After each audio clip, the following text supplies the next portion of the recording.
Watch me now.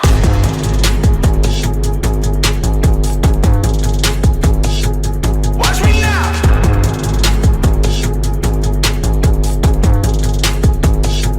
Watch me now. Effectively, no. Has to try and come to the fight. Repo! He's just watching. I just get it done. Everybody talk.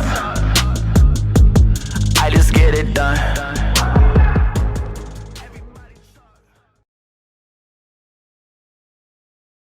We're coming back into it here for the XP Esports Women's League and going into the final week of gameplay. I'm here alongside Cthulhu, and we're going to be kicking things off. And look, last matches, last-ditch effort. The top three are locked in. It is now a battle for that fourth place position.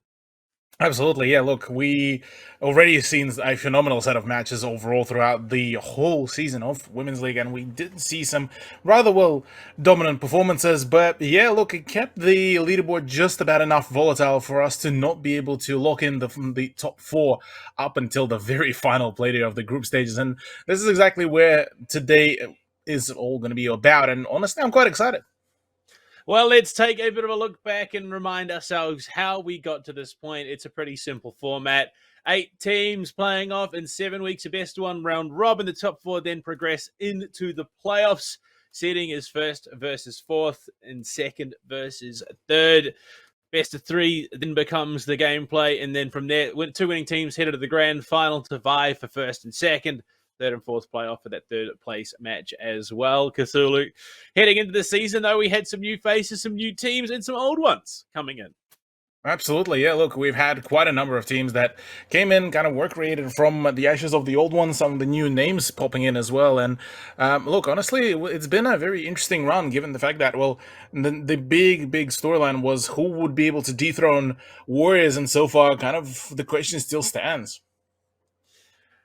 Yeah, look, it's an interesting one, and we know for a fact later today we're going to be covering that bench warmers Radical Rebels match to see who takes that fourth position. But there is a lot coming into today that you can be excited about at home, and mainly because of what is on the line. The prize pool, it's a pretty decent chunk of change here, Cthulhu. They are vying for a decent slice of $3,000. First walks away with half of it, $1,500. Second gets themselves 1,000, third 500, and fourth still walks away. So if you make playoffs, you still get something. Yeah, absolutely. Still plenty of incentive to, push this to at least top 4 as much as possible. And honestly, look, plenty of incentive to do that. Big shout out to Ubisoft Australia for helping us with the prize pool as well. And look, yeah, honestly, I'm just quite excited to see what could be done here. What kind of play style are we going to be seeing here? Because look, there's been a lot of matches that were culminating and pushing us to these few very storylines. And look, it's not just, players that can get involved with this. The community at home can get involved as well with our weekly best play. Make sure you submit all those clips, the fumbles, the fun ones, the good ones, and the great ones as well. Make sure you tag at XP Women's League as well. So when you submit those clips, you can look to win yourself a chibi as well. And look, we've had some pretty stunning moments already so far. Absolutely, yeah. So far, we've had a phenomenal set of clips that were all coming in, and honestly, quite an entertaining set. We've got pretty much the whole spectrum of all the flops, all the epic wins and epic fails, and all the memes that came about through it all. So, look,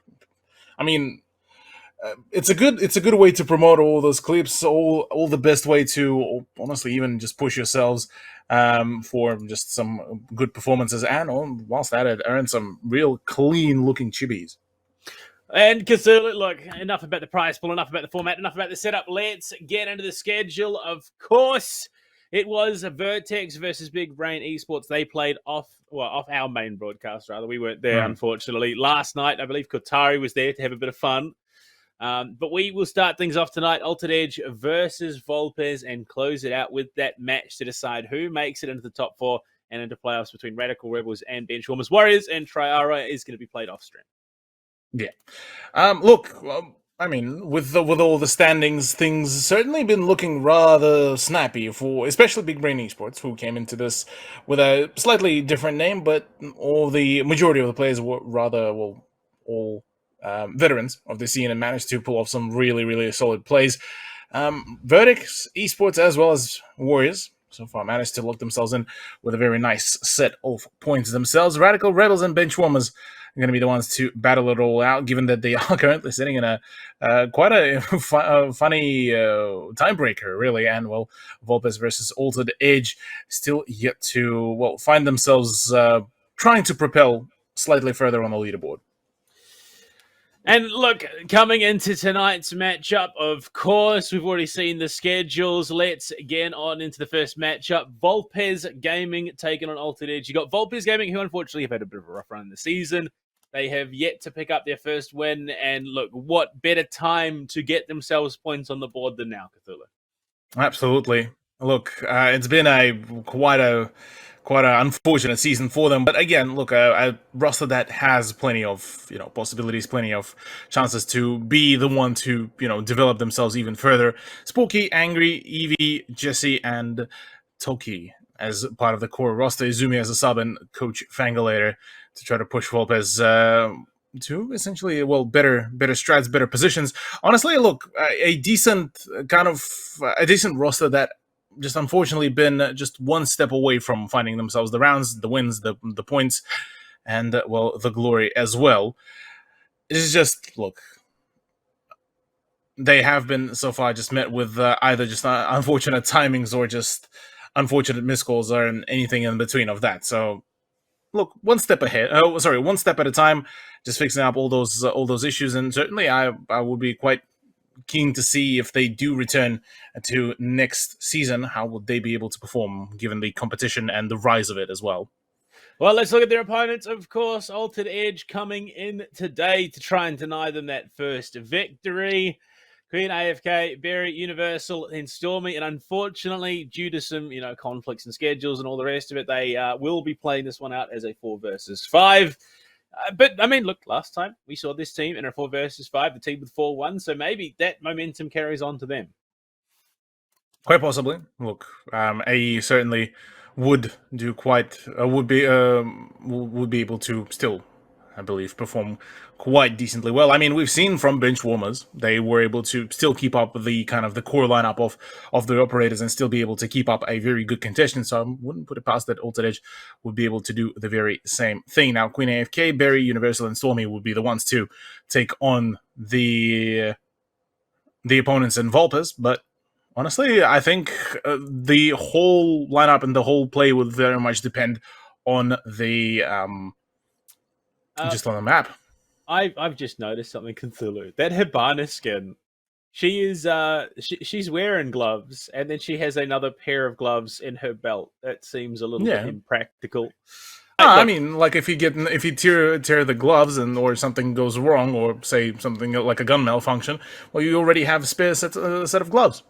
Okay, you and I are going to go play Airsoft one day, and you go mid combat and put some new gloves on. But look, I'll put the gloves for you.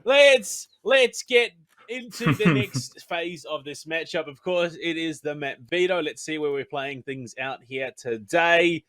And going into the map veto, well, Skyscraper banned, Oregon banned. I like that one. Theme Park, not so much. Cafe, yeah, you take it, leave it. Bank, yeah, less impressed. Villa, I'm happy that one's banned. Oh no, unfortunately, we see Border and Chalet banned out, which means we've got a clubhouse. Look, it is, again, back to basics as we've been talking week in, week out about this league. Yeah, look, I mean, even if you look at the Tier 2 kind of competition of something like OCL and even LPL Pro, we've seen a number of teams that, tried to experiment with some of the newer maps, some of the newer picks. Unfortunately, just things didn't really go their way, so going back to the basics certainly has been working as, like, almost that, like, I guess a tech timeout on like a larger scale, you could say, just making sure that you get things all sorted, all done and dusted. And in we go to the clubhouse, the German clubhouse, where we are going to be seeing the final, attempt for Vulpes to claim themselves some points. Well, it's a stock map. It's one that should be in the comp pool for any team looking to pick up wins and take this competition. Well, right now, Vulpes are looking to take their first match, their first win of the day. It doesn't matter if it's an overtime. A win is a win. What you want at the end of the day. Altered Edge, so playing defense first with a player missing. You reckon that works against them hard? Look, it could cripple them to a certain degree. Obviously, if they ran full 5-player lineups of the operators, that would obviously hinder them quite severely. But again, look, certain adaptations would be rather good for Altered Edge to try to play. Given that, look, I mean, even for defense, as long as you bring somebody like, say, Mute, Cade, if Cade is not banned out here, because I would assume that Maverick and Cade could be banned out, or maybe a Flores. Funnily enough, neither of them, actually. It's an OSA ban. But on the defense, look, as long as you're covering your breach denial and drone denial, everything else is pretty much should be at least coming in rather naturally. Or better yet, bring in a couple of the bulletproof cameras. We're looking, though, at the ban phase. And so far, Vulpes are actually coming into this rather, well, level-headed about the approach, given that Clash and OSA could be a rather difficult bunch of operators to be wedged out. Yeah, look, trying to remove some of those potential crutch picks for a team that is playing with a missing member. Clash and OSA can provide so much for a team that are playing from a deficit. So Vulpes going for the throat a little bit there in the ban phase. I mean, understandably so. Obviously, they would want to score themselves a win here to at least get a point on the board. And look, I'm on board with that. I'm on board with the idea that they are getting the counter bans, the counter strats, and all of it in between. Looking at the lineup, even, I mean, very much a kind of a proactive lineup that Vulpes are bringing in on board. With Ace, with Lion, with Jackal, Finka, and Zofia, you're basically covering all your soft breaching needs, all the LMG needs, and the roam clearing plus the hard breaching needs as well. And aside of, though, the defense of Altered Edge, look, not probably the lineup that I would have personally picked, but I am curious how will Stormy really play out the Oryx given the flexibility of that operator. Yeah, I mean, look, you wonder, it's always going to be the case, you wonder if there's maybe a pick that could fit into that four-woman roster, rather. Just that little bit better. But, I mean, I rate the Oryx, given the unpredictability of an operator like that, being able to come up and flanking around the map. I don't see it as having as much impact on, say, a gym bedroom defense, but I'm still keen to see what Stormy does. Yeah, well, for gym bedroom defense, I would imagine that a slightly different lineup will be brought out. But actually, yeah, the more I kind of think about it, actually, Oryx could be a large brain pick, given the need for the rotations and whatnot, and just ease of access through all the soft breaches. But yeah, Natari actually pointed out a really good point. The fact that there's no reinforcement into the wall, well, finally, into the con hallway. And that would have been good. Funnily enough, actually, early opener, it's Eevee completely being shot down by Queen AFK to early do the equalization of the player count. Unfortunately, though, well, the Cape Claw won't be really able to, protect one of the walls, so already a quick breach. But as it stands, I mean, early equalization in the player count is already great, and getting rid of Lion does make things a little bit more difficult for Vulpes to really wedge out a couple of roamers. Queen AFK is still holding rafters. They lose the line. It's not the end of the world, given that there is a Jackal in play for Tommy. So she can still look to get a couple of scans down, and that's exactly what's happening right now. That position being flushed out and forcing the relocation. Vulpes, despite having that player advantage, yes, it is equalized here, are still playing this rather disciplined. Yeah, discipline certainly has been a big talking point about Vulpes, but Tucky managing to just sprint, hounding Queen's position.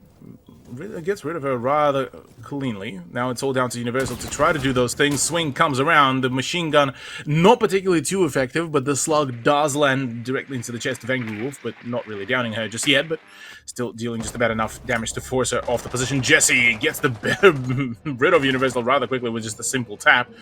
And interestingly enough, it's only one singular person actually on site, which is particularly something that you would want, especially for AE. Very, though, tucked in by the main double on the stage. Tucky seems to have every inkling that there is a player just in near proximity. 2 versus 4. Stormy doing what she possibly can to deny the push in through the site. Barry gets aggressive, goes for the swing. Stormy does fall, so does Barry. And Vulpes just played the number game better. After initial set of hiccups, being able to cover all of the flanks, everything so far worked out pretty well, and gotta commend them. This was already a quite a clean take by them, minus the loss of, Evinug, but, initial jitters, round 1 jitters. But on the side of Altered Edge, look, I gotta give it to Queen AFK. A good early kind of counterplay for aggression certainly did equalize the playfield for them. CCTV reattempt coming through. Stormy going to bring the Vigil this time instead. They bring a Cade, so they are just pivoting a little bit off the Mute and the Oryx this time around. So playing for a little bit more of that deep flank, playing for more of the misinformation. As much as I was keen to see the Oryx go to work, I think I rate the Vigil just that little bit more. Yeah, Vigil should allow a little bit more flexibility with just being able to avoid the drones, given that Volpes were quite clinical and even just plain self-droning. But the Vigil should certainly make things a little bit easier, albeit again, just as it stands, it seems like it's a bit more of a lean towards maybe some more of a meme value, although the slug shotgun in the right hands could be a rather deadly piece of utility, especially with, the extra magnification scopes, basically turning it into a bit of a sniper rifle there. But have to see if Stormy will be able to apply that very thing to the actual practice, theory to practice more so. Whereas the rest of AE, look, 10 seconds to insertion. I mean, shame we don't get any more of the, mutes to try to shut down any drone pushes, but it's a good kind of attempt to min-max. Attackers must locate and defuse a bomb. Look, I'm a little concerned at what this might do to the mental for Altered Edge. Cthulhu, you and I have played together, and when I sometimes pick up the Boss G, we know what that could do to your mental. So I can only imagine what Altered Edge are dealing with right now. Yeah, look, I mean, tough time already, as it stands, so can't really blame the gamers at all. Pings do come around as a bit of a bait, it seems, from Queen AFK, holding the rafters yet again, but this time a little bit more of a kind of patient approach by Volpes. Sporky just slowly but surely, very kind of systematically trying to get rid of any sort of visible utility through the CCTV window, and might just be keeping a keen eye for any sort of rotations, as he nearly did get pre-fired through from the rafters hole. But apart from that, it's yeah, look, so far so good, pretty stable kind of performance, pretty stable pressure onto AE, which, I mean, that's a commendable thing from Volpes, given that they have been struggling with that consistent pressure, and seeing them actually do that worked out pretty well. Made it towards rafters, just going to force Queen AFK off the angle. But Stormy with the Boss G looking to get a bit creative, might find Sporky, who's well and truly focused, and well, the jump out, not going to connect onto anyone, unfortunately. Already pre-fired and ready to aim. Yeah, look, sprayed down by Evie. Stormy unfortunately didn't get much of a chance to utilize that Boss G as much as she probably would have wanted, which does leave Universal in a bit of a sketchy situation where, well, she has to meet that double push of Volpes and Spooky with the LMGE just already way too powerful, already presence on the site. Barry and Queen AFK offside, meaning, well, a retake will need to be in place, and Queen AFK completely clueless about the fact that she's about to be swung upon, and that there's creeping up danger towards her. Well, they've got the site. They have cash. They can look for a plant if they want to. They just need to get Jess into the building and get her into cash. Queen AFK being tagged, forced off the angle. There's just so much in terms of firepower to deter the two remaining players of Altered Edge. The plant going down, the relocate from below. Barry looking for a run out, not going to find much of anything. Player top red and Sporky, the captain of the team, will find Queen AFK's head and claim it to the scalp. Barry as well will fall to the power of the LMGE. Volpes take themselves a second. Oh, man. Volpes so far quite clinical about it all, being able to keep it up quite well and quite stably. Certainly do look to finally be able to, push this into their kind of their part of the deal. And as the attack has been pretty well organized, and something that we have been kind of, harping on, unfortunately, a number of times, where, just been kind of on and off that performance where they seem to have a good, burst of coordination. So far, kind of a good idea about how to make it play. And finally, this time, it's all coming to fruition. And it's good to see that they're all kind of looking in, all the operators, that whilst there's not a whole lot of leeway with those roles, it's good to see that at least they are comfortable in those picks, and if each and every one of them able to, just stick to their role and able essentially to know Attackers need to where locate they and need defuse to the be, bomb. where they need to push, and how they need to push. Whereas on the side of AE, it certainly feels like, lack of a extra person is certainly causing quite a number of problems. But look, they are trying their best to, adapt to the problems, and certainly certain rotations are being brought out. Now they are trying to lean in a little bit more into, a little bit more into the idea of having that extra information gathering. So maybe if not for the drones, maybe they'll have at least some information themselves via the Maestro cameras, via the alibi prisms as well, and on top of it all, obviously the drone denial plus the pseudo smoke in form of Chunker to come out for Berry. So Attackers' look, I objective mean, is to defuse not a bad idea again, but tough run just in general, given that intrinsically kind of AE are poised to be overpowered and just by sheer numbers game. Yeah, Volpes have been playing that pretty well so far. Oh, the freezer push. They want that information. They want to be able to contest the hatch nice and early on. Given that there's no impacts, there is no ability for the impact trick to come through. The only real threat from the verticality is Queen AFK with their Nitro Cell. And if played well, Volpes shouldn't have to worry about that at all. Exactly that. Ready.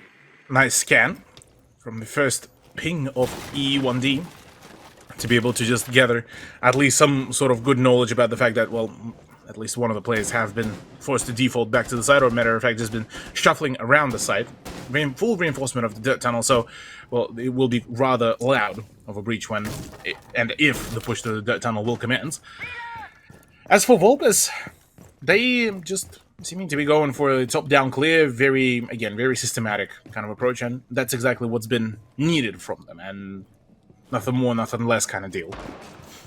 Well, there we go. Sporky in above with the hammer starting to go to work. The swing Ooh. from Universal's good with the kill onto Eevee Nug.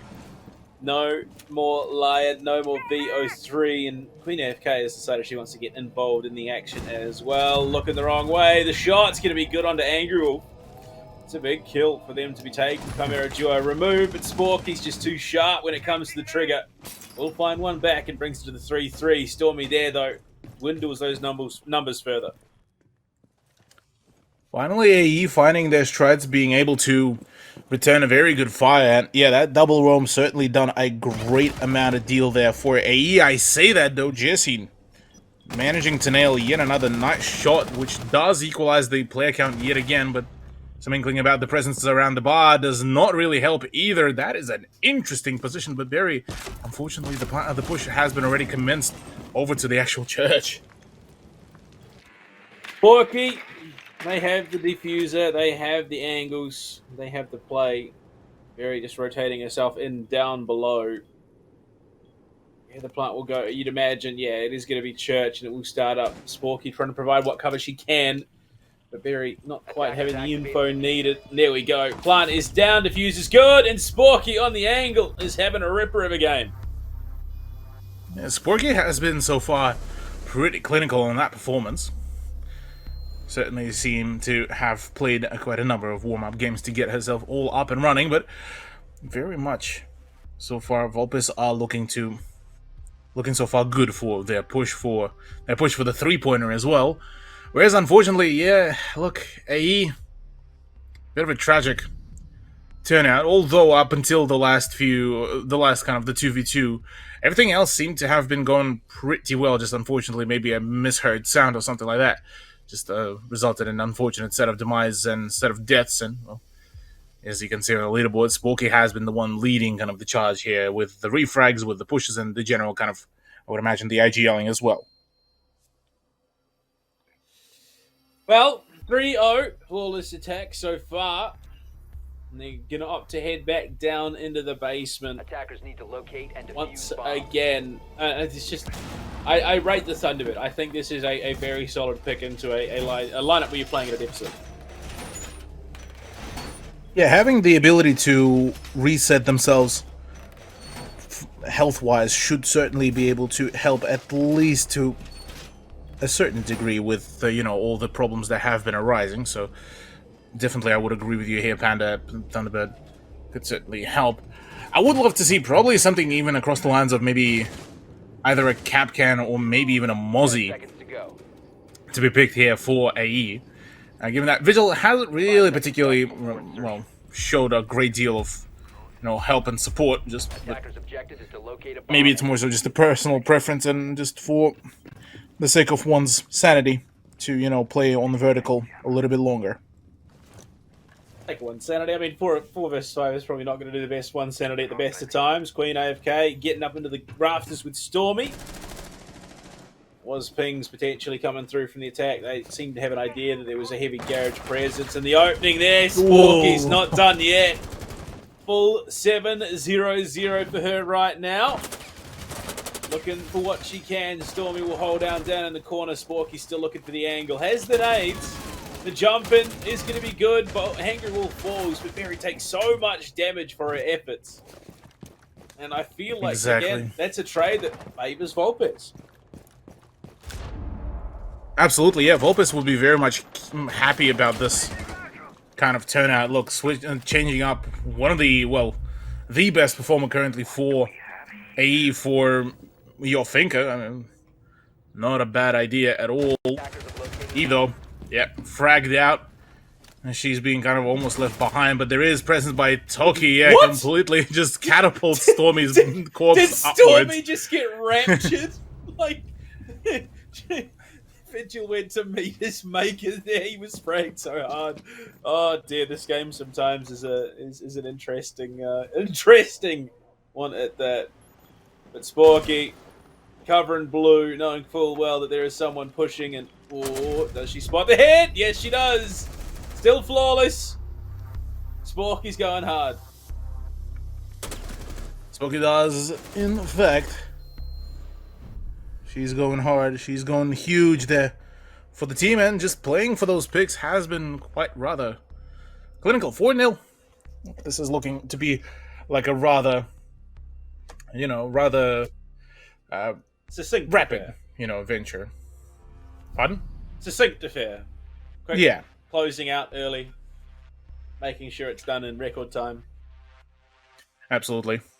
And I mean, But look, I mean, they're leaning into it more. The Thunderbird now paired with the Rook. They are trying to create some sort of unstoppable juggernaut. absolutely. This loadout was not intentional. So Stormy, what do we reckon? Pro 90 or CQB shotgun? I reckon a shotgun. I'm thinking a shotgun is coming out here. Honestly, I would rate it.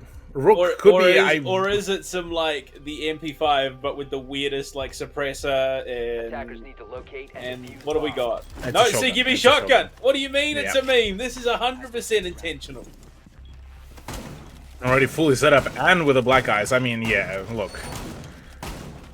All I'm gonna say, chuck Stormy on one of those absolutely like anchor positions, even like say playing around the construction doorway. You got one hell of a operator to absolutely hold it down with the shotgun that could do just a stunning amount of damage. So honestly, look, for one person it will be a meme, for another it's a treasure, and 10 seconds to honestly I reckon Stormy in the right, setup go. To insertion. could very much have a big brain idea here. Well, Attackers Sporky objective is to at the locate a moment bomb is and 9-0-0. So in the 4 rounds we've played, she has taken almost 50% of the kills. Cthulhu. That's a pretty scary statistic. Oh yeah. Now Sporky absolutely been pushing the team rather convincingly, given that it's been a little bit of a kind of a stumble a bit there for Angry and Evinug, but the rest of the team performing quite well. Well, look, it seems to be just one of those days, maybe. As it stands though, good read. Sporky completely acknowledging that there might be some sort of presence, but is there anything that will be done about that though? Now that is a whole different question, because funnily enough, nobody out of AE is actually playing around those windows, as it seems kind of a general disarray by AE, as Universal is already taking a lot of damage. Sporky wants to follow up on that frag, but won't be finding anything just yet, at least. Or explosion from below as the Nitro Cell does come through from Universal.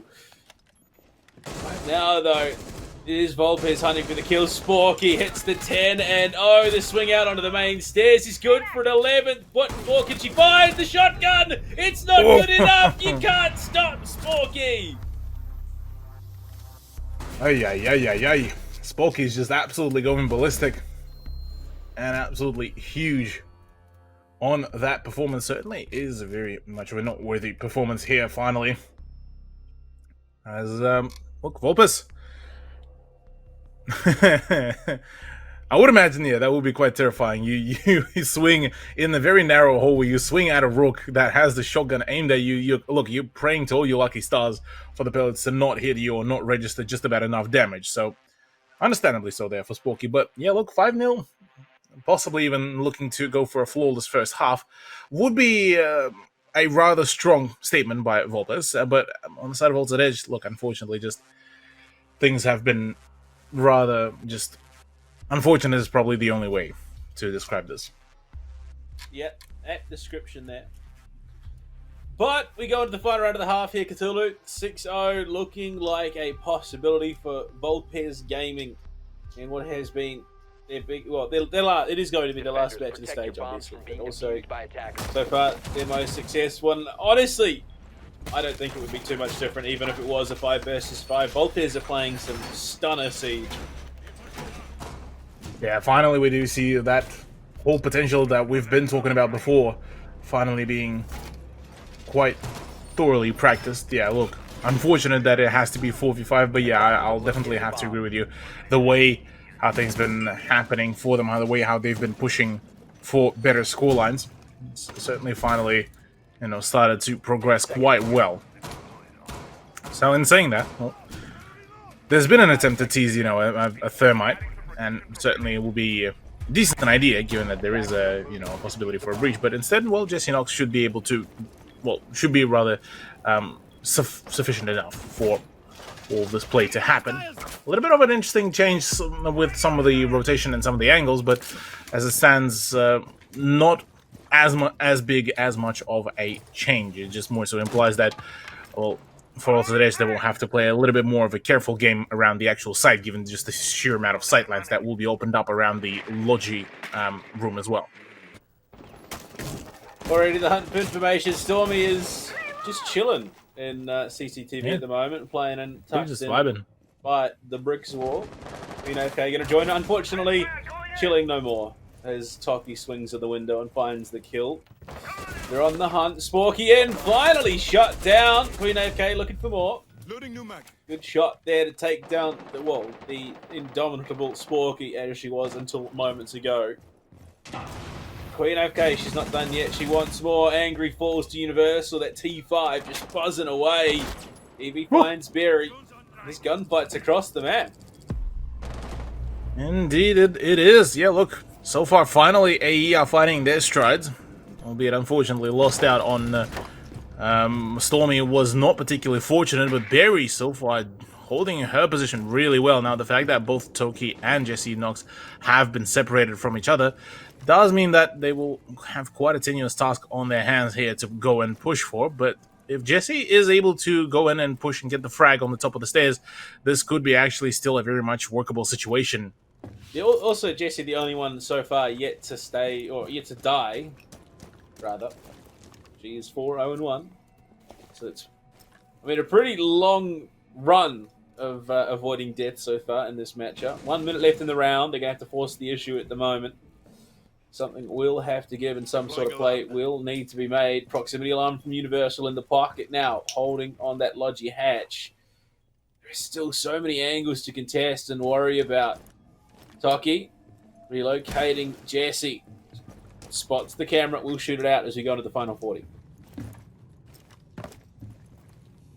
Just think that Toki is yet to try to even apply any more pressure on one of those windows, as Jesse just seems to be just kind of, oddly enough, deciding to not really push the main stairs, despite, you know, still having the element of surprise there, still having the position to push. Oh, does see the footsteps. She's scanned though. No, instead decides to take the gunfight head on, and Universal does punish her rather thoroughly. Nice shot through the wall, but barely a whole lot of time left as the crossfire is certainly going to be there. And yeah, Barry's the one to wrap it all up. Altered Edge, won't be going into the night quiet. Unfortunate, but a 5-1 half is, well, salvageable.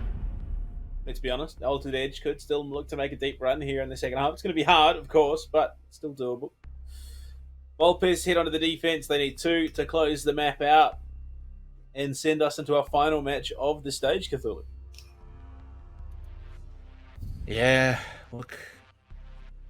Once they were able to really push back the whole onslaught on the defense, look, I think for Volpes on the defense here, they just might be able to rather quickly wrap it all up, all things considered. But again, something that is yet to be, completely, fully confirmed. Apart from that, I mean, I'm looking at the Volpes lineup. Certainly, a few kind of names are rather unconventional, at least personally for me, given the introduction of Frost and Thorn. But for CCTV and Cashroom, I mean, if the expansion is there for, say, Gym Bedroom as well, or better yet, even just a single Frost mat on the top of the stairs, I reckon we might be having quite a interesting lineup on our hands.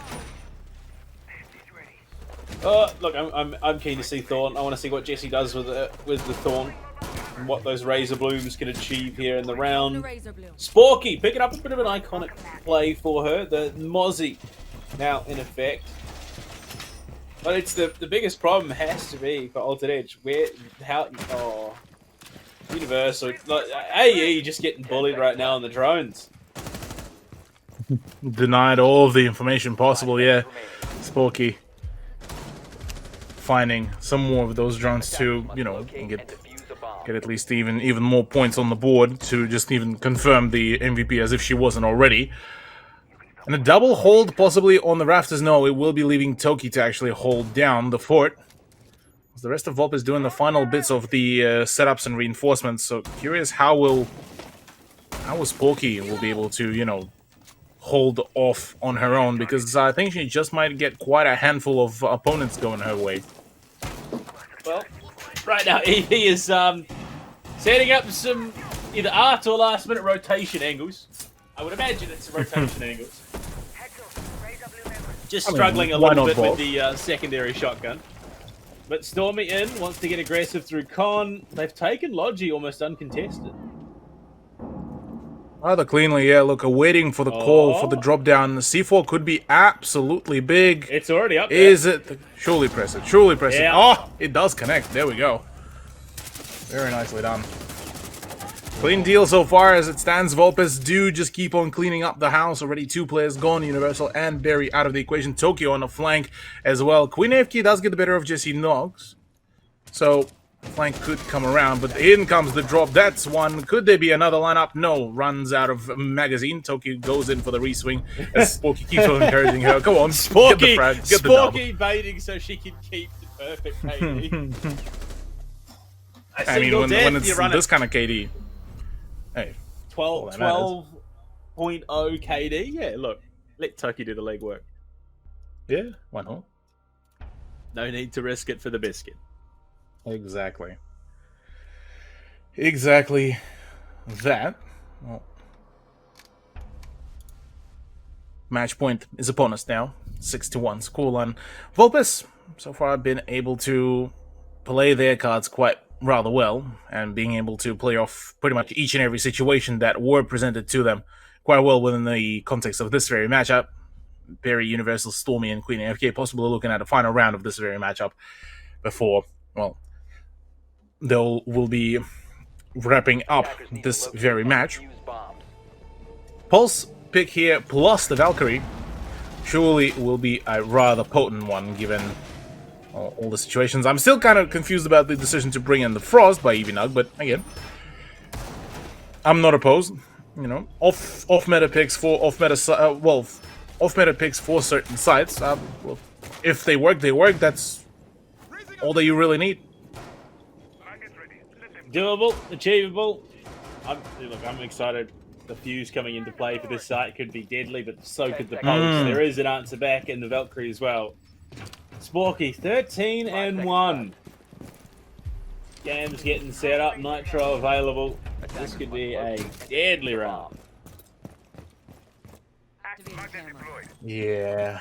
Deadly indeed. It could be very even problematic to really deal with, as we might just see some more of the swings to start coming about. Interestingly enough, we did see a suppressed V308, so is the suppressed LMG. Oh, no, no, no, no, no. Oh, Can't wait, boy. AFK, no! That's unfortunate there. Couldn't really read in where that actual Razor Bloom was, and, well, unfortunately paid with her life. Stanzae looking just full-on sent straight onto the site. I say that, though, quick trade came about between Toki and Angry and Universal, and, well, it's all down to Barry to make a play, and unfortunately not a single shot have landed so far onto Sporky. Yeah, unfortunately, the extra spicy proximity alarm is going to do what it needs to, and a 15-1 game from Sporky. To close out this stage, they pick up their first win. Volpez Gaming take it 7-1.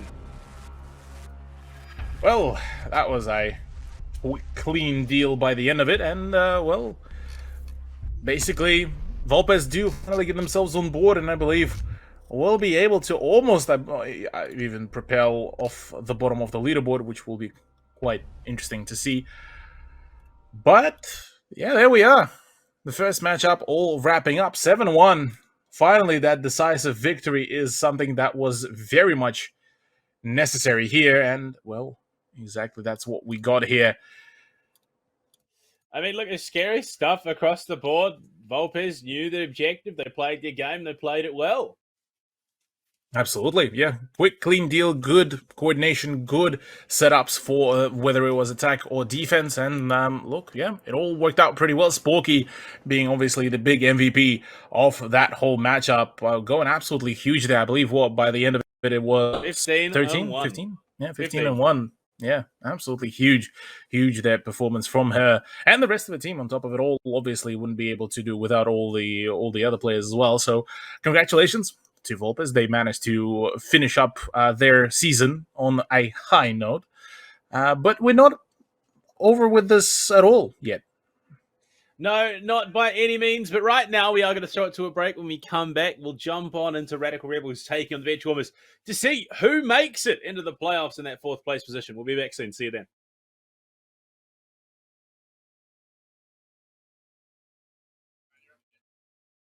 Watch me now.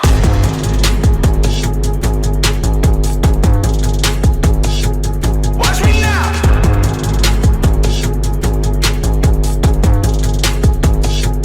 Watch me now. Effectively, no has to try to come Everybody behind. talk. Pico! He's just watching.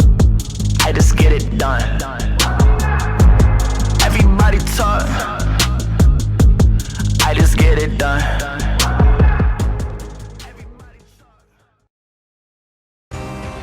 Welcome back, XP Esports Women's League fans. We are ready to get into our final match of not just the evening, but of the group stage as well. Oh, my camera has decided that it wants to enter the nth dimension. I could not tell you what has happened. Let's go that one. There we go. It's Okay, it's a time. back into it. Oh my lord. Okay, so it's just the autofocus on my camera throwing an absolute sook. But right now we're coming into our final match of the group stage, and of course of the night. It is going to be Radical Rebels taking on Bench Warmers. We do have a special announcement, though, ladies and gentlemen. It is Cortari's birthday, and as such, it deserves a very, very special announcement. Happy birthday to her. Big fan of the lady. Whoa! And big fan of having her involved with the competition as well. Cthulhu, no longer is she terrorizing the players involved. Well, actually, no, she still is. She's involved in the admin team. Yeah, a very key person within the general Women's League community as well. Big congratulations to Cortari and happy birthday and all the best wishes, as and all the thanks for all the dedication and all the things that you've done for the league. But let's get things underway. Already we have the match schedule up. Our final matchup, like you said, Radical Rebels versus BW Bench Warmers. Look, Bench Warmers already managed to flex their performance previously quite well, managing to take on AE in a 4v5 fashion and managing to win it out rather well, rather decisively. So now being in a 5-player roster against RDC, I'm curious what could really be done here by both of the rosters, given that RDC currently in the current standings other ones to sit at the 4th position. So it's kind of going to be, I suppose, bench warmers to play for an upset. Yeah, I mean, they've played for upsets before, and they've done it quite spectacularly at that. You remember Altered Edge versus Benchwarmers in that 4 versus 5 match, which Benchwarmers were able to win despite being a player down, and L was one of the standout players in that matchup, of course. I mean, 13 and 4 by the end of it, just absolutely nutty numbers collected along the way. But in this matchup, I mean, this is 4th and 5th. Whoever wins this makes it into top 4. Whoever loses just misses out. Exactly. Well, curious how will this all really go. Let's have a look at the rosters as well, who will be battling it all out. Radical Rebels are up first, and look, a roster that has seen quite a fair bit of performance, with introducing some of the newer names as well. Aussie Ash, Meeps, Mystique, Psycho, and Spartan coming into the play. Spartan, the very freshest introduction into the core roster of RDC, has been seeing quite a fair bit of action so far, but Psycho, Mystique, Meeps, and Aussie Ash, look, you could call them the veterans of the Women's League as well now, coming back from a number of previous seasons. Certainly could put up quite a great fight here. Yeah, they're looking to do some damage tonight. They want to claim that spot for themselves, of course. Hopefully they can look to do it as well. But their opponents tonight, of course, the bench warmers, looking to do much the same. It is a winner-takes-all absolute slugfest. And Ravenna, Luxie, Arctic X, Meg 101, and Emizy, who is filling in as a last-minute sub for the team, are going to be looking to do just that. Absolutely. Yeah, look, interesting lineup as well, given that already, well, one of the more fresher introductions into the Women's League roster, probably Ravenna being the biggest kind of the biggest veteran out of the whole lineup, certainly could once again bring the big performance. Unfortunately, L is not going to be present, given that certain circumstances, and well, that means for bench warmers, things are looking to be, well, a little bit shakier as compared to what it was before, and quite possibly this could play quite a role in the way how, well, bench warmers could perform. And another thing that does play a role in the matchup, of course, it's take it to the map veto and see where we're going to be playing things out. We had Oregon last match. What do we get for today? Skyscraper, Border banned out immediately. Clubhouse, thankfully, going to be banned out. Bank, Cafe, Theme. I'm getting worried. I know what's left in the pool chalet. Thank God Villa's gone, but it does leave us with Oregon again. Oregon indeed. Well, at least we do, within the context of tonight's matchups, we shift from Clubhouse to Oregon, so still very much of a change of pace. And look, we've seen quite a number of pretty good performances on Oregon as well, whether it was tier 1, tier 2, and tier 3 performances. And honestly, I reckon we could still see a number of pretty interesting plays. Plus, on top of that, I mean, Oregon has been that map where benchwarmers in a 4v5 were able to take on AE and win it out. I believe it was 7-3 or something like that. Yeah, I believe that is the case. You're the color guy. You know the numbers better than I do. But going into this matchup, Oregon, it's a stay full map. It shouldn't be too crazy. It shouldn't be too wildly out there in what we're going to be expecting in terms of play. And, I mean, we saw some interesting bans in that last map, but I don't think we're going to see that again. Yeah, look, I mean, given the play and the way how Radical Rebels were able to play before, I certainly could be quite keen to see whether they will be able to put up quite a great fight. Apart from that, look, for benchwarmers, certainly it is going to be possibly looking like it will be a bit of a kind of a uphill performance from them, albeit starting things off on the defense is certainly looking to be rather promising. And the defense could be big, but attack, if RDC do execute it quite well, and if they do play for flanks, this could be a rather difficult thing to defend against. Well, Cthulhu, let's get ready to jump on into Oregon, of course, and just see how potentially those map ban vetoes shape things and all the rest of it. Apparently, Nutter is just waiting on ours. He's holding up the whole process. It's a single letter, bro. You just got... No, I'm kidding. He's doing his job. He's doing it really, really well. We're going to the map veto, Cthulhu. Let's fly on through Oregon and have a look. Yeah, look, between Nuttery's peaking microphone and RDC peaking either BW, well, we'll suppose we'll have to see who will peak harder. But as it stands, Oregon should be a rather interesting map purely for the fact that I get a feeling that we might be seeing quite a frag fiesta to come out here between the two rosters. And honestly, well, I doubt that there's going to be a whole lot of overly elaborate setups. I'm thinking this is going to be very much by the book kind of play here from both rosters. And look, Ravenna, I'm going to be honest here. You already talked about the the warm up matches. Well, Whift is probably going to be the last thing that you would wish to be heard even on the street. She's talking some smack to the viewers in chat. Proper maidenless, she reckons. We'll have to see. Maidenless might be the case, but winless could be a different story. Yeah, could be a bit of an oopsie if Benchwarmers end up not having a whole lot of success. But yeah, Meg, look, maybe stick to the chicken facts for now. For the time being, Thatcher and Jackal, being busted out. Not gonna lie, it's a decent idea, given that Jackal could be quite a pain in the side. We could have seen quite a painful experience there. Mira out of the equation. Look, again, nothing too unusual. Probably Valkyrie as the final one. I'm curious if this is going to be the pig. No, actually a Thunderbird. So, Benchwarmers fully acknowledging how impactful Thunderbird can be. Well, we'll be getting rid of her, but that opens up so much ground for play there for the defense. I mean, you have Cade unbanned, you have Valkyrie unbanned, you have so much flexibility with both the Breach Denial and the Information Gathering game. Plus, on top of that, the Flores as well is out and ready to go rampant. So you have still a plethora of operators, which feels like oddly niche with the Thunderbird ban, given that usually Thunderbird is considered to be a little bit more niche of a pig, but it certainly has been kind of viewed a little bit as a crutch.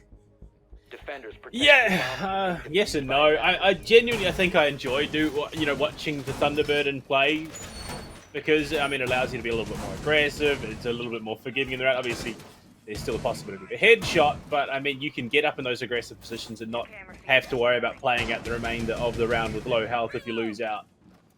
So unfortunate to see it banned. The Jackal is no big loss, but the fact that Cade is in play could spell a bit of a problem. Yes, there is Maverick to answer, but in certain sites and certain positions, you got to get pretty aggressive to get that Maverick in the right place.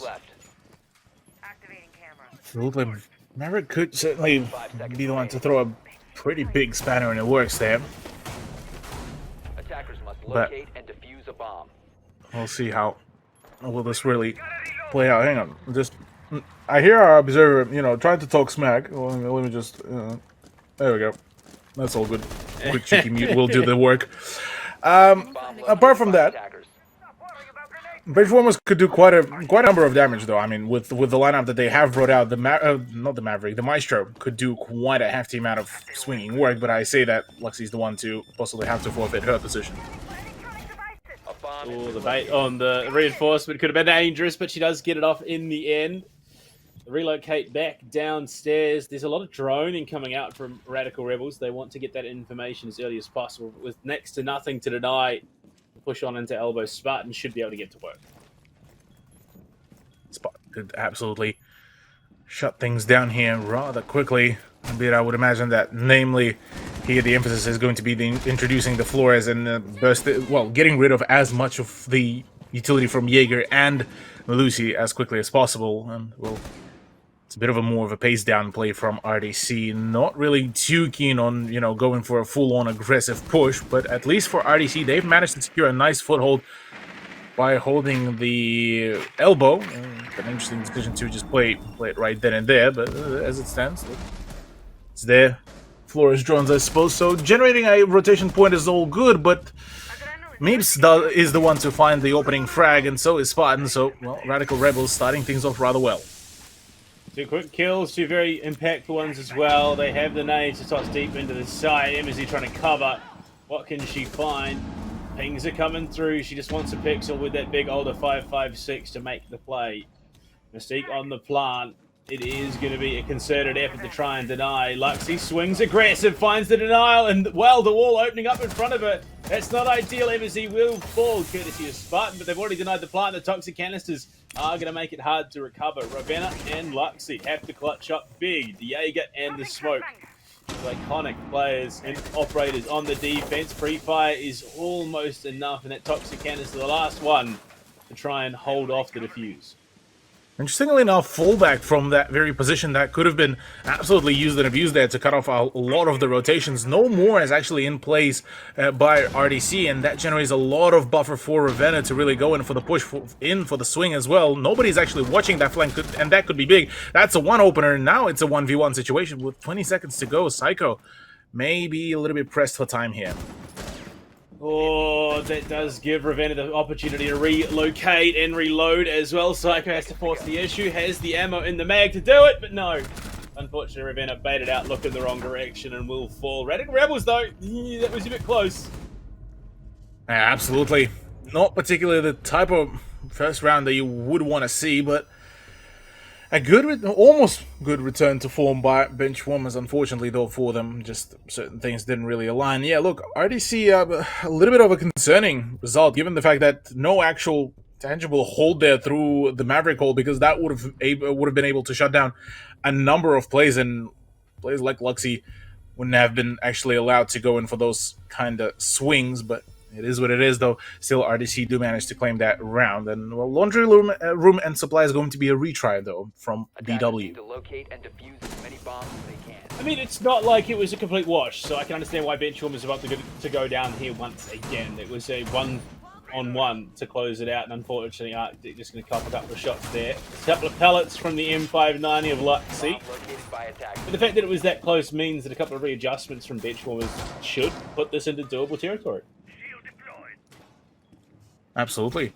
Could be seeing quite a good kind of final read by bench warmers if they do manage to, you know, find their strides. Interesting decision to hide the, rather not hide the electric wall, but try to set it out. Wait, did it even land? Attackers have dropped the bomb diffuser. I don't know. I couldn't tell you. No. Didn't even electrocute the hatch. Oh, that's a problem. What was the point of that electric claw then by MEZ? I don't know. It's unfortunate, it is what it is, but yeah, you move on, you carry on, you play through. Indeed. We are going to be moving on. Well, RDC so far managing to just keep on pushing as far as they can. Once again, the Flores drone is going to be there to try to find, well, the detonation. Unfortunately, the mute jammer has been already taken away, and, well, Luxie, funnily enough, will decide to keep on holding the angle to try to get rid of the Twitch drone as well on top of that, so have to see if what is actually going to be the actual result, because Aussie Ash already copying some damage, not particularly the kind of result you want to see, given that Meg is the one solo holding the position and actually gets the better of Meeps as well. Well, 1 for 1, looking for more. Meg doing some damage here before she falls. So the 3 versus 3 now. The aggression from Kitchen could be big. Ravenna has stuck out of danger as the nade chases her out of that position. The health is looking a little bit bleak for Radical Rebels, having lost that Binker early. Yeah. Not particularly the kind of result that RDC would have wanted to see. At least that it is a player kind of, well, there's no player advantage or disadvantage. It's still the same numbers, 3 versus 3. But yes, you are correct. Psycho and Spartan wouldn't be feeling particularly too healthy. And, well, funnily enough, doesn't look like it will matter a whole lot. The F2 does ring out to get rid of Psycho. Meeps, unfortunately, does drop as well. Hopefully we'll be able to get her back into the swing of things later down the line. But minute remaining and still plenty of ground for RDC to take. Bit of a interesting C4 there from MEZ as she gets absolutely fragged out without even being able to detonate another swing. Arctic is the last player standing. Nitrous pre-placed on the elbow rotate as well, so unfortunately won't be utilised to deny the plant. It's going to be successful. Spartan still watching the long corridor from Boiler Pilot right now. Free fires coming in, just trying to jiggle around, waste of time, but look at that, aggressive on the angle. Arctic shut down though. Psycho holding from elbow denies the push through. And the pause is going to be called by Radical Rebels, interestingly enough.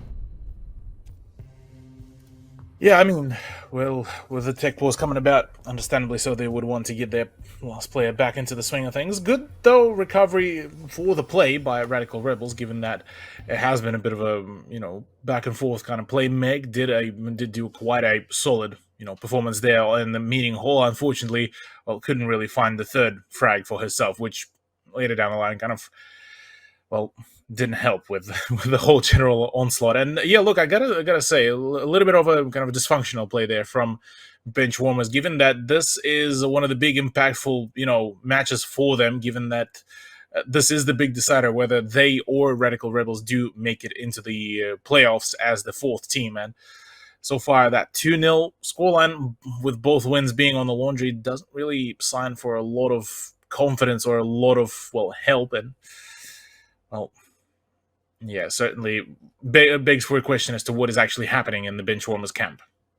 Yeah, I mean, it's not the end of the world. It's still only 2 rounds early on, and the defense on the basement, a couple of issues, but I would imagine once they transfer to dorms somewhere that, is a little bit more flexible in terms of what you can do, things might start coming together. I mean, Ravenna has been popping off, finding some kills. We'll jump back into the game, though, and see, just what the choice is right now. And there we go. Straight up to dorms.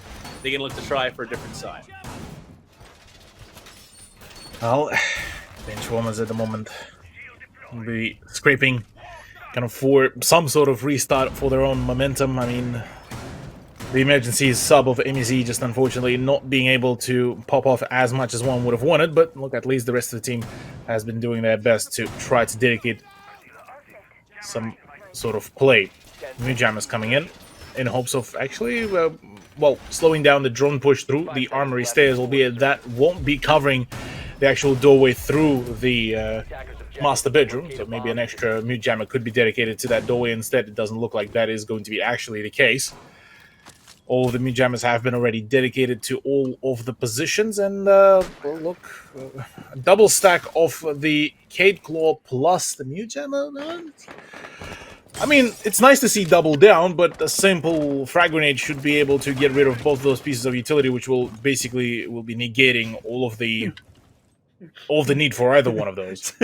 Sorry, I just thought the irony that Aussie Ash is playing Gridlock, who, I mean, look about as Aussie as Ash could get. It just works, all right. The track stinger's in play. Ravenna watching the long angle. Should spot those out. The pings will come through, but no contest on the angle doesn't really confirm that there is a player in kitchen. Yeah, already damage is being very thoroughly exchanged. Meg doing her best to try to hold on to her dear life here, but being stuck between a rock and a hard place certainly does not help at all. Swing from Zulu is there. Meeps gets the better of her. Psycho, left with quite a solid damage that has been dealt to her. We'll try to heal off later down the line with those Finker boosts. Mystique. Oh, okay, right. Never mind. I've talked some smack about that mute jammer positioning. It actually does work rather well. Ravenna also gets fragged out by Meep, so the IQ player currently going absolutely ballistic, and it does leave Benchwarmers in a bit of a pickle there. Arctic X holding pit right now. Radical do have a player in, but will pull back for the moment. The Nitro Cell, unfortunately, not going to be able to connect. There's their last little bit of explosive utility on the side of the defense. Toxic canisters, though, there are 3 going into the final minute. Absolutely. Luxy, once again, fragged out by Mystique this time. Not particularly having a fun time. MEZ trying to hide behind the couch. The moment the drones will spot her, though, this could be a rather deadly venture for the mute player of Benchwarmers, at least in the context of this very matchup. Psycho and the rest of the team, though, feeling nice and comfortable. 5v2, it is looking good, it is looking clean. MEZ, though, will need to find a frag. That's 1. In comes the swing, though, and a reswing as she reclaims quite a decent position, but with the push coming in through the attic, it could be rather dangerous. So many positions that will need to be covered, and again, a rotation coming about, and a pre-fire, no, completely clueless. Psycho does, though, have her number, and it all leaves down to Arctic for no possible chances to really claim any sort of frags as Aussie Ash finds that finishing kill. Playing the cover on the window, shuts it down. It's going to be 3 rounds in a row for the Radical Rebels. Unfortunately, Bench Warmers' defensive half not quite starting off the way they would have liked. Well, Kids Dorms and Main Hall is so far going to be a retry from Bench Warmers yet again, as they are struggling to find any sort of points here. I mean, Radical Rebels have been rather clinical for the play, for the picks, and Attackers need to locate and defuse quite a the scary bomb. lineup. I mean, the way how they've been pushing it, the way how they've been playing around it, and shout out to Psycho being able to just go absolutely ballistic so far, plus Meeps finding those 3 kills, oh, pardon me, 2 kills.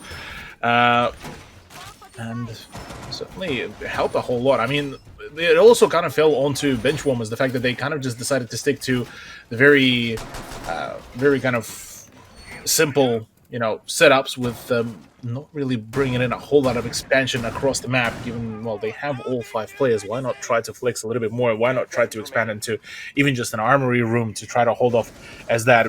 Whilst, yes, Meg tried to play around the garage, it was basically one of those kind of Attackers must locate expendable positions, which she looks to play probably one more time again, but this time, yeah, armory is going to be the initial position where she's going to be present at. Sweeping for electronics. Radical Rebels right now looking to get the info gain. The hatch is going to be spotted, so they will have at least some information that there is potentially some priority over in that spot, which is what it's looking like. The Nitro Cell already out from MZ is an interesting call. Not quite sure where that has gone, given that, I mean, it's still so early into the round. Would imagine if maybe it was pre-placed somewhere across the line of maybe the walk-in closet. Suppose we'll have to wait and see. Maybe Meeps' IQ scanner will be able to showcase that very thing for us, but no, it doesn't look like any sort of utility. Again, makes me wonder as to, well, where is the mute jammer itself, or rather where the rest of them positioned. But the rest of the team of BW looking to just keep on holding on. A swing. Oh, this time Ravenna is clean with that. Gets rid of Meeps. That's the presence on the ground floor, and Zulu that has been rather crucial to be able to cut off a number of rotations of bench warmers. Moving now completely out and away. Spartan loses the drone position and will now just be able to push on in. So far, RDC, I mean, doing a pretty stable work, minus the fact of losing their IQ on Zulu. The rest of the team is able to keep on applying more pressure, but how can they really, force Meg out of her position, who could be a big thorn in the side? Could be a whole different thing, but she might be in a whole lot of trouble very soon. Yeah, having already dropped down into the garage, those shots should be carrying through. But it's a matter of what information is available. In fact, the nade as well going out. A lot of information being fed to Meg right now for her to potentially make a play. But a jump out from Rev from bottom right stairs could be absolutely deadly, given there is a player. And it looks like Mystique out on the balcony. If she steps back too far, she could be in trouble. She is. So far, we will be focusing on whether Meg will be able to spot the cross by Spartan. It doesn't look like that is the case, actually. That could be a whole lot of problems. You know, that Spartan now has a decent inkling that there may be a player playing from down below, but doesn't decide to actually further on investigate, and could have actually had the drop onto Meg, which could be rather big. But, oh, actually, the timing is absolutely just huge here. Big missed opportunity there if Meg had held on for just a second longer, and the drone is going to spot her as well. So they know in the smoke to cover their back is going to be huge. Mystique on the plant. Is there anything there tonight? Rev just going to walk around, look for the head, and Embassy, unfortunately, straight into the waiting arms of Psycho and Spartan. It's down to Arctic X and Meg. Pushing through the smoke, player left in pit. It's a triple for Spartan and one final kill for Aussie Ash. Round 4 as well, going the way of Radical Rebels.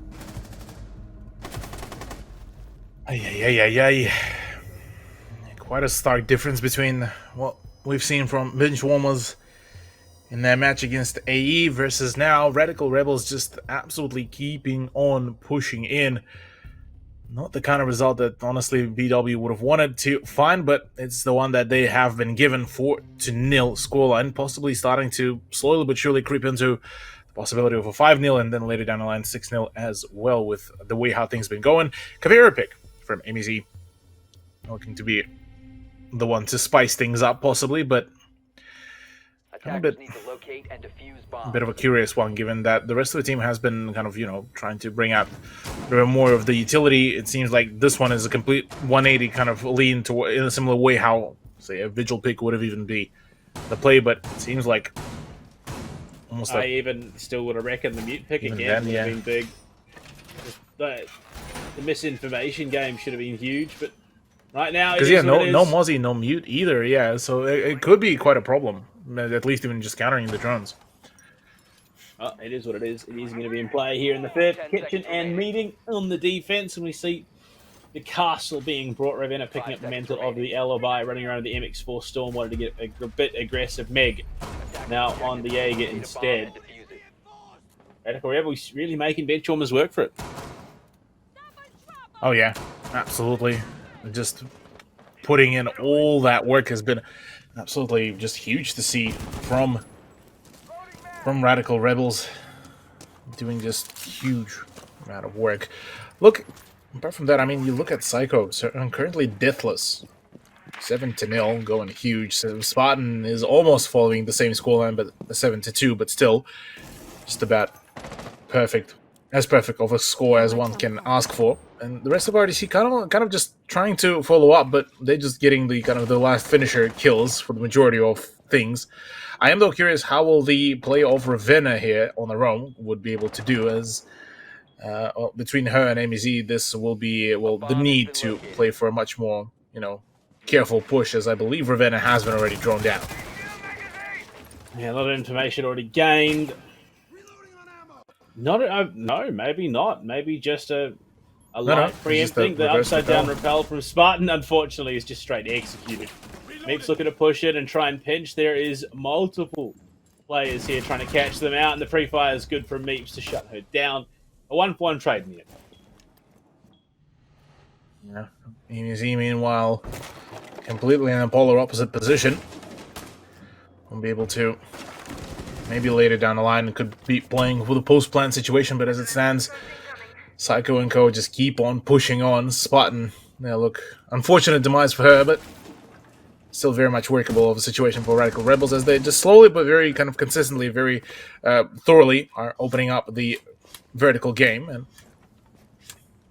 we'll be hoping to just cut off as many rotations as possible. Arctic kind of being left stuck in a very difficult position, which forces her out of the kitchen area and towards the meeting room. Meeps is the one to get the better of AMZ as well on the attempt at the late flank, but no chance has been given there to the Caveira player. Arctic in a bit of trouble will also fall. Meeps for a third in the round, playing on this hatch above the site. What info does she have? Luxie's just tucked into a corner, so the angle not quite achievable. Nate is going to be heading in the wrong direction and does actually destroy Mystique's nade, unfortunately, but a friendly fire in that capacity. Meeps rotating around, not wanting to drop onto the site just yet. I mean, understandably so, having a good inkling that there may be still some very decent amount of pressure from there could mean, well, if not, well, complete loss of a round, it could still mean a number of issues with the flanks. Already, Plant is starting to go down. Luxie could go in for the push, as Mystique is completely unchecked and uncovered, but as I say that, the Plant has gone down successfully, and it's down to Meg and Luxie to get the frag. That's one. 2v2 all of a sudden is very much spelling the possibilities of all things good.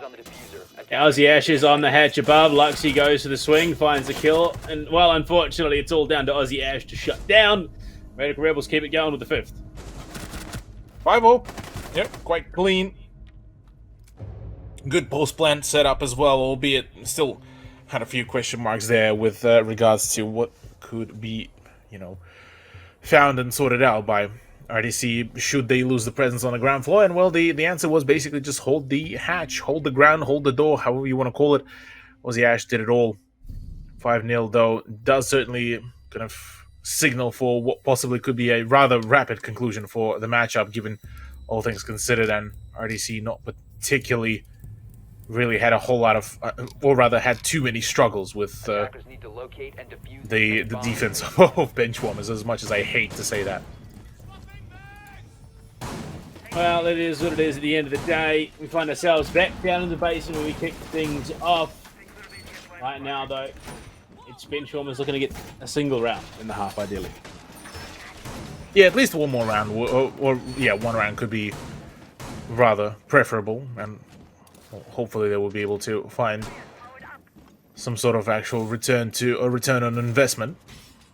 But as it stands, nothing yet has been found. One hope that maybe later down the line we could 5 seconds to see go. kind of that return to form by Benchwarmers, given their history before. Look, I mean, they're far from being a bad roster. It's just at the moment, Oregon has been just either just a case of missed timings, just issues with maybe communication as well, and a number and plethora of all the other different things.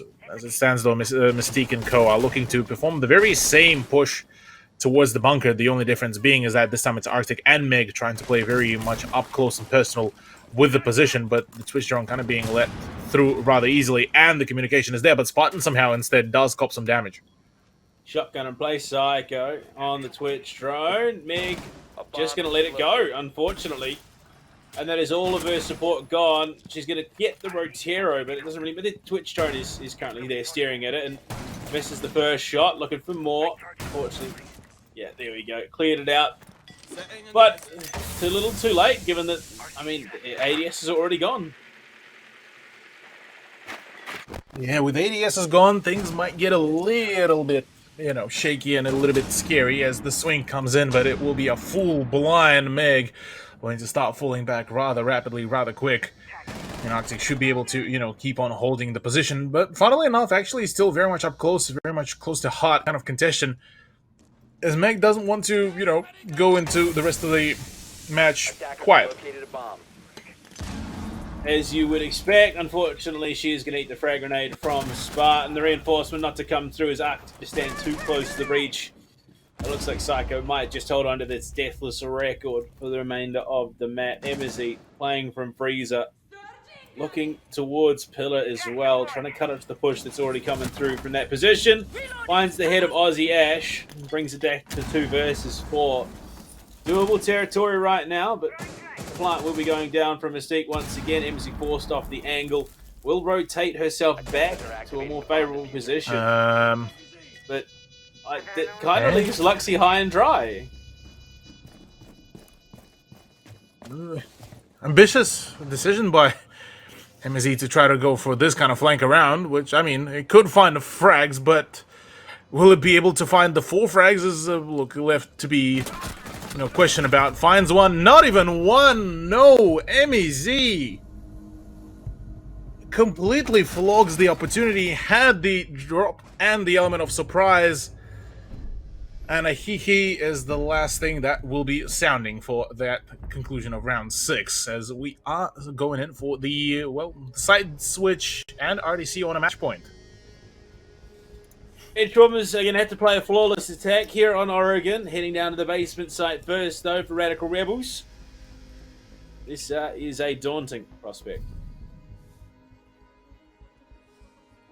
Yeah, definitely going to be quite a tall order, quite a unfortunate kind of result for them, as they would want to obviously, get on the board with the points. Maybe look, the attack will sign something a little bit of a better kind of result, better turnout, and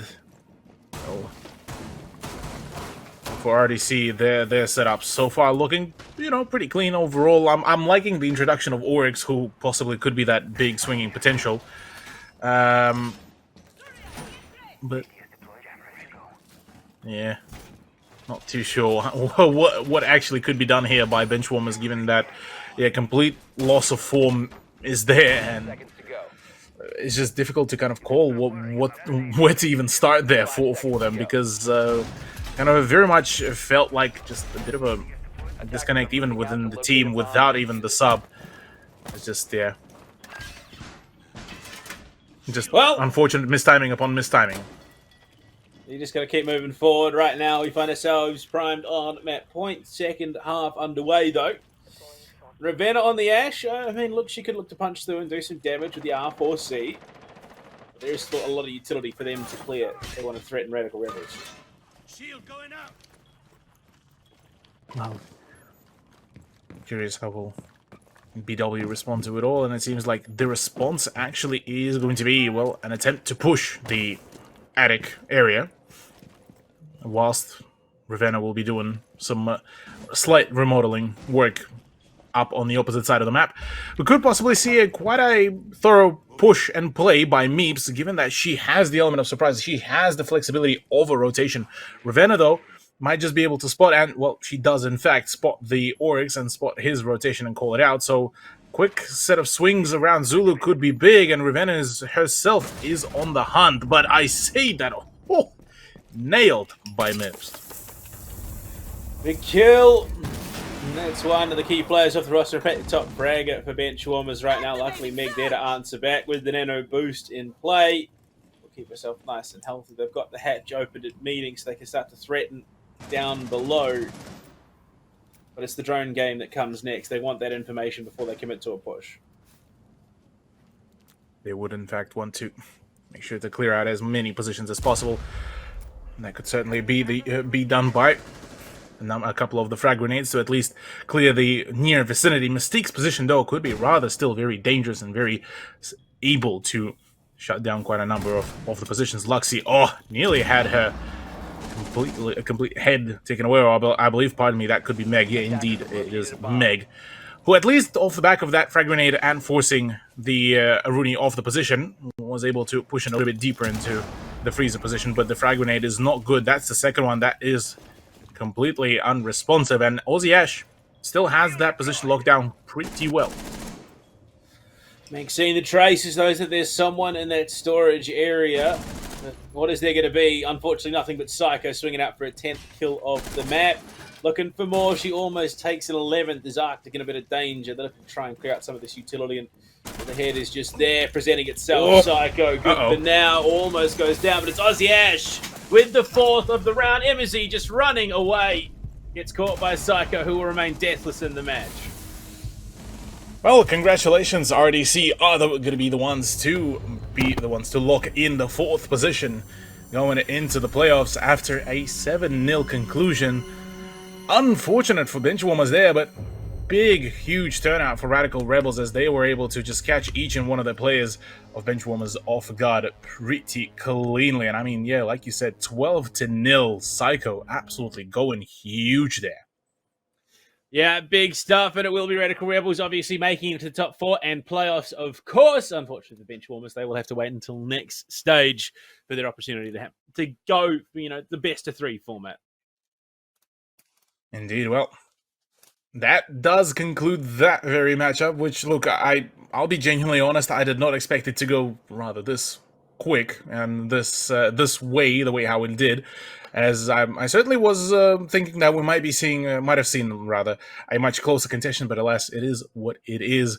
Radical Rebels, congratulations to them as they do manage to make it into the playoffs, which will be putting them at that 4th seed going into the BO3 playoffs, which could be seeing quite an interesting turnout, given I believe that makes them the team to verse the Warriors, which is something that probably would be the last thing that they would have wanted to find out, but that would require them to push for the top 3 positions. Now, alas, Oregon so far can be now added, at least statistically, to one of the maps that RDC could certainly play quite well if they are quite fully coordinated, but as it stands, that's pretty much all that she could write. Yeah, look, I mean, they still played a phenomenal game, and it's not at all an undersell of what Psycho was able to achieve.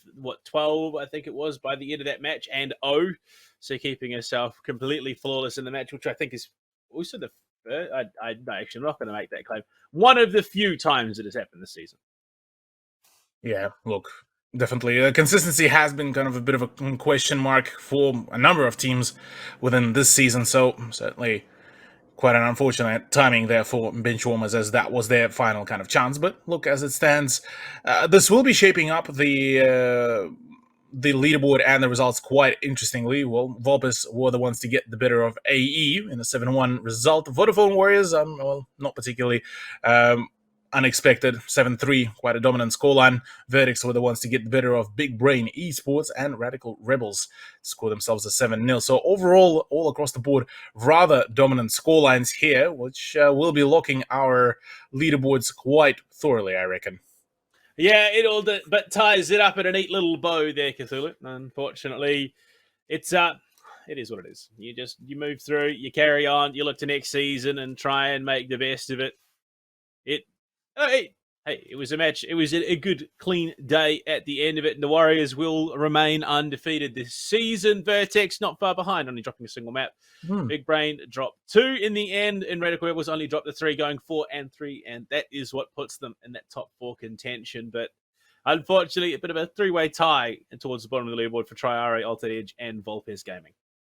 Absolutely, yeah. Look, at least we could possibly see if all 3 of these rosters do end up making a return next season. We could be possibly seeing them, settle that argument once and for all yet again. But as it stands here, quite an unfortunate turnout. But still finishing a season on a high note for Volpes, given just the unfortunate results throughout the previous 6 weeks. On the side of top 4, look, it's been quite a tumultuous run for quite a number of those rosters. Vertex, Big Brain Esports, and Radical Rebels do lock themselves in for the playoffs, and that means, well, they now get to prepare for the actual real deal. For Warriors, look, there is a possibility that one of these rosters could potentially dethrone them, but again, they so far have been seeing quite a strong performance themselves, which really will be calling for all the other 3 teams that managed to qualify to put in even more effort into their preparation. Yeah, look, it is what it is. But, I mean, look, we have our top 4, because we have playoffs confirmed. And, look, I don't know if we have the bracket ready just yet. I would imagine it's probably going to be coming in the near week. Okay, so Alex is trying to, but Cthulhu, there are 4 teams in playoffs, so I'm pretty sure I can do the maths on this one. I know I can't screw it up. It is going to be Warriors versing off against Radical Rebels and Vertex Esports taking on Big Brain Esports. So a rematch from tonight, but this time in the form of a BO3 will be coming in on our... last night. That's right. Remember, it was played pardon, yesterday. Yeah, last night. Well, this week. Let's call it that. This week. Salvaged. There you go. Salvaged, yeah. Saved. But honestly, yeah, still, I am going to be... quite interested to see how will Big Brain Esports be able to perform now, whether Verdicts will be able to keep on their whole domination from there. Because, I mean, judging by the scoreline, 7-3 is certainly a scoreline to nothing scoff at all by Verdicts, and certainly with them being only, I believe their only loss was to Warriors, I believe, meaning that, against all the other teams, they're still a very formidable foe, so something to maybe worth looking at, maybe worth to even look at possibly even developing some of the newer strats and newer maps and play into just the unpredictability of some of the newer, fresher introductions into the comp pool, that is Theme Park, that is Border, that is the Skyscraper as well. So plenty of ways to go about it. As for Warriors, look, I think for them it's just going to be just a regular day in the office, but maybe slightly longer on certain days. Yeah, I reckon, so from the sounds of what we've been told, looking like it's going to be a bit of a week break, and then we get back into it, but there might be an early match played next week, potentially, depending on how scheduling goes. So there is time, like you said. Work out some of the strategies on the newer maps, take your opponents to something less expected, potentially could provide that upset factor. Yeah, look, upset factor is certainly going to be there. I mean, with already us having 2 teams that starting to creep in a little bit closer with the scoreline against Warriors, we could certainly see some upset play if certain things do go in favor of certain teams. And there we go. The playoff bracket is coming at us again. Warriors versus Radical Rebels will be our first semifinal. Semifinal number 2, like you said before, Panda as well. Vertex versus Big Brain Esports. And, well, the loser of both of these matches will be playing for the 3rd place playoff for the money. And then the grand final later down the line as well will be played between the 2 winners of the semifinal. So overall, I'm actually quite keen to see who will be the one to come out victorious. Yeah, there's a lot that could go into it, and obviously then we have that 3rd, 4th place match as well to follow. So it's going to be interesting just to see how things line up, whether it stays the same as the leaderboard as it is now, or if there is potentially some upsets to come through. I know that the Warriors are the ones probably to topple coming into this playoff bracket. Look, I mean, it could be a possibility that Warriors will be finally toppled from their throne, given that they have been sitting on it rather comfortably as of recently. So there is certain possibility for that, and I'm very much curious to see how will Warriors perform. Apart from that, Verdict's a very exciting new contestant for that first place. I'll be keeping my eye out quite keenly for their performance, given that, look, if they end up putting in some extra work, if they end up counter-stratting even just for the map picks at the very least, we could see quite a spicy one on our hands. Well, unfortunately, the spice will have to wait until later. That brings us to the end of not just the round robin stage, but tonight's broadcast as well. A big shout out to our sponsors. Without them, none of this would be possible, of course. Thank you to Zowie, Ubisoft, Computer Alliance, and CQ Racing, and of course, XP, backing it all and making it all work behind the scenes. Cthulhu, it's been a hell of a night, and it's been a hell of a round robin, and it does set up for a very interesting playoffs bracket once we do get there. So make sure you're following the socials, keep up to date with them, because that's when the match announcements will be coming. And, well, from us here on the broadcast, of course, except for Nuttery and his peaking microphone, he can just sit there in the background. We'll say goodnight, and we'll see you next time. Watch me now.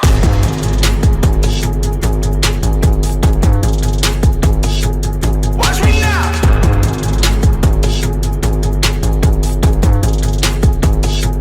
Watch me now. Effectively, no, that has to try and come to fight. Repo! He's just watching. I just get it done. Everybody talk. I just get it done.